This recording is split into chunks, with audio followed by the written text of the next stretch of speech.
Hey guys, and welcome to another ThunderCats edition of Toy Review TV. And today, as promised, I will be reviewing Mumm-Ra the Ever Living, which is a pretty awesome figure. This one is taken from the new ThunderCats series that is on Cartoon Network. As I said before, it's a pretty awesome series so far. Quite enjoying it. I think they've done quite a good job with the series.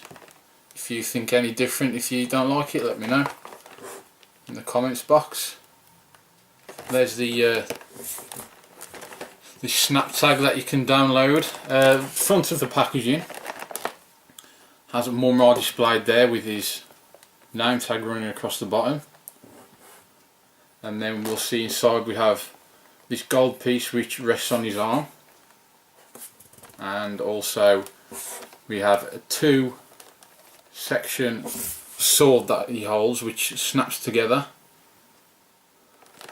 and quite a menacing looking feature on his face, but not a bad looking figure at all. But we'll take this out of the package in a second. We'll have a good look at it. I'll give you a good look at the back of the packaging. I will start the packaging with these ThunderCats figures, especially the 6 and 8 inch ones. They are quite sleek looking, they're not too bulky, they house the figure very nicely, and if you are a collector that likes to keep your figures in the packaging, then these do the job very well and will stand up very nicely like that, and they won't fall over very easily unless you give it a good shove like that. Looking on the back of the packaging, because I live in the UK, we have these stickers put on. You guys abroad in different countries probably won't get this sticker unless you're in the European Union, which I am, unfortunately. There we have the ThunderCats logo and another picture of Mumm-Ra the Ever Living on the top of the packaging, and they're showing the accessories that come with the figure, and just running down it shows you the classics at the bottom. This figure, as you will see there, comes with 18 points of articulation, which is the same as the Lino figure, the classic Lino figure that I've reviewed. I've not looked into the other figures, I'm not sure whether they all have 18 points of articulation, but I will find out as I go along and maybe buy some more and review them. Just at the bottom there you'll see in the packaging there's this red accessory. That is his supposed to act as, when he's normal Mumm-Ra he has the red hooded cape on, but when he changed into Mumm-Ra the Ever Living, well, the cape will change into the shredded version, which you can see there on that picture. But we shall have a good look at this anyway now, so let's unbox it and have a good close-up. Right guys, so before I actually show him with these accessories attached, I think we'll just have a bit of a rundown and show you exactly what came, the accessories that came with this figure. First of all, this is the assembly sheet. Just shows you how the accessories are applied to the figure. That is the shell inside, with the piece of paper is sellotaped to that, and that's what Mumm-Ra sits in. It comes with 2 extra interchangeable hands, which are these, so you can swap as you please. This comes with him as well. That looks like a small sword, kind of like the Sword of Omens before it's activated, and then it comes with these 2 blade pieces for the double sided sword, and you get these 2 extra ribbon pieces as well. and that is the cape, but in the Mumm-Ra, the ever living version of it, when it changes. And this piece, gold piece, it slots onto his arm via this black clip there. And here's the figure itself. It has ribbons coming off either arm, which are not attached to the hands, so you can take the hands off, the ribbons will stay. So I thought, well, first time I looked at it, I thought the ribbons were actually attached to the hands, but they're not. So let's put these accessories on and we'll see what it looks like, and also we'll do a comparison to the 1980s version of Mumm-Ra, the ever living. Okay guys, so here he's all kitted out, got all these weapons and accessories applied except for this sword, which you have to either have this on display in his right hand, or the double-edged sword, which I have on display now. These are the hands that actually came already applied to the figure. As you can see, the fingers are quite wide spread, so you can't get any weapons into these hands, and this is the other hand. So these hands need to be applied if you don't want weapons applied or any weapons being held in the hands of the figure. I've got the vintage 1985 Mumm-Ra on display next to him, just to show you how drastically he's changed over the years and how different he looks today compared to what he used to look like. And he's not complete, he's just I've just put him there as a reference to show you the difference in the features really. And he used to have a little lever at the back, so you could have hours of fun just pressing the lever and making do that, which I don't suppose would be too good today. But yeah, I thought it'd be interesting just to show you that. So onto the figure itself. We'll just give you a good rotation to show you all the way around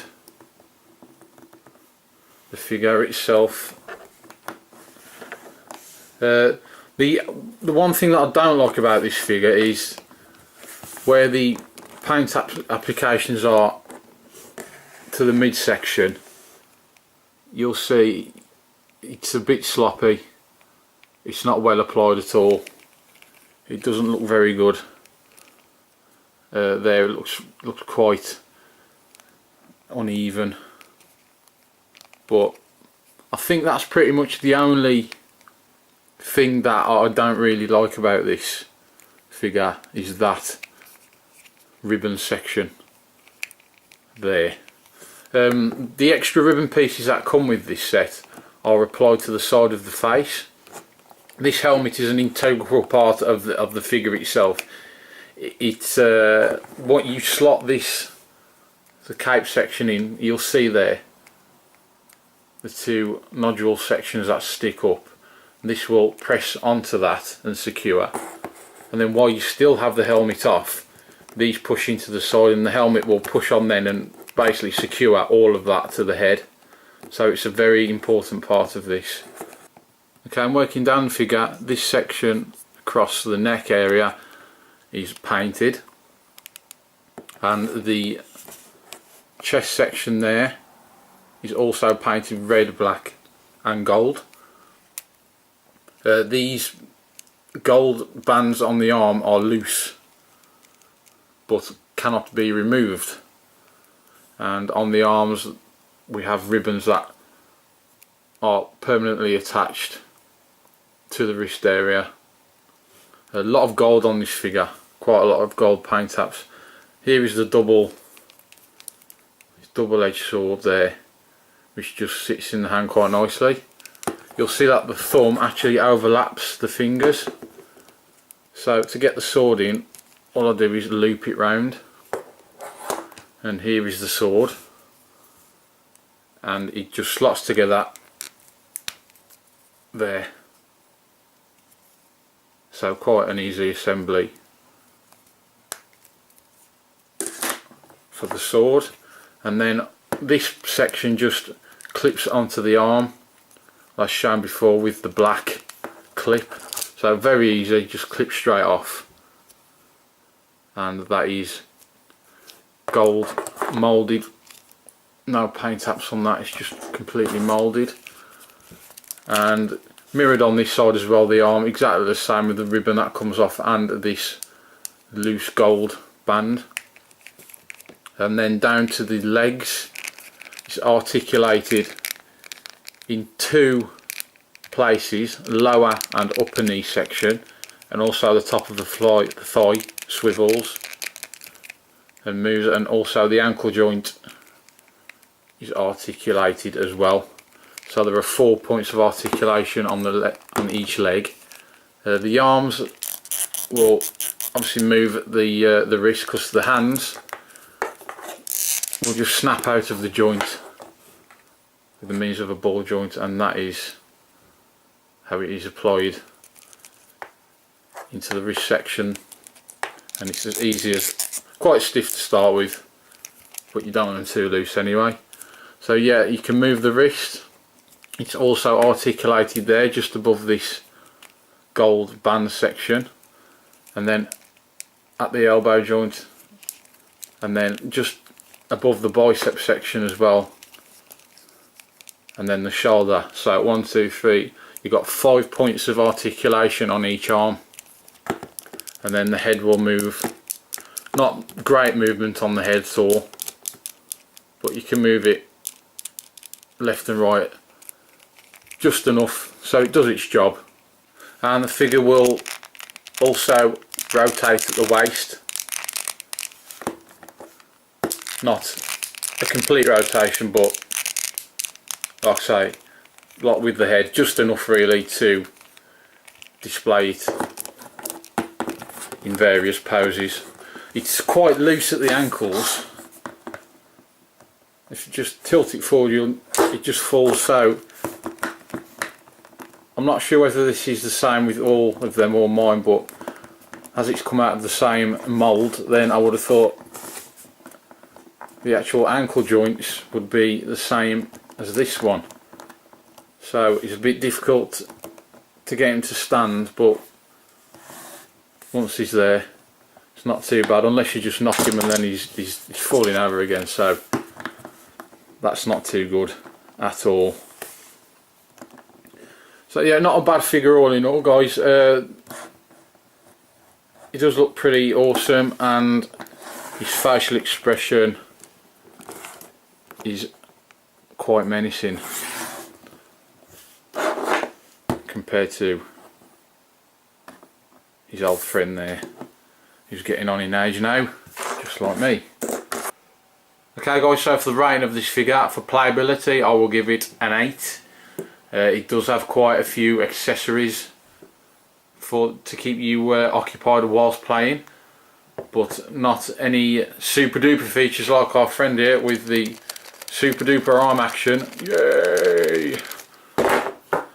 So for that reason, it's not going to be any higher. And for displayability, I will also give it an 8.